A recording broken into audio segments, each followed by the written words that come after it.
Hello বন্ধুরা, তোমরা সবাই কেমন আছো? আশা করি সবাই ভালো আছো আর আমি একদম মাস্ত আছি। তো আমি সকাল সকাল চলে আসি তেঁতুল পাড়ার জন্য।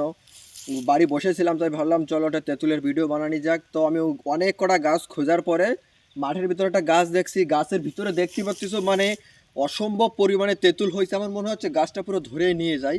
কিন্তু চলো, আমার যতগুলো লাগবে আমি সেতগুলো তুলবো, বেশি ওয়েস্ট করবো না, নষ্ট করবো না। তো গাছটা এত নিচে যে তুমি দাঁড়ায় দাঁড়ায় তুলতে পারবা, উপরে ওঠার জরুরত নাই। ঠিক আছে, এত সুন্দর গাছটা, ভালো লাগলো দেখে। ঠিক আছে, তো চলো আমি জলদি জলদি লেট করব না। মাঠের ভিতরে কেউ নাই, তো তো আমি বেশি লেট করব না। আমার যে কটা দরকার আমি সেই কটা নিয়ে তুলে দেবো।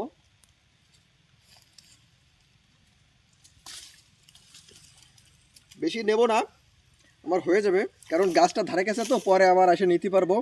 সাইজ দেখো, এত বড় বড় সাইজ দেখো গাইস।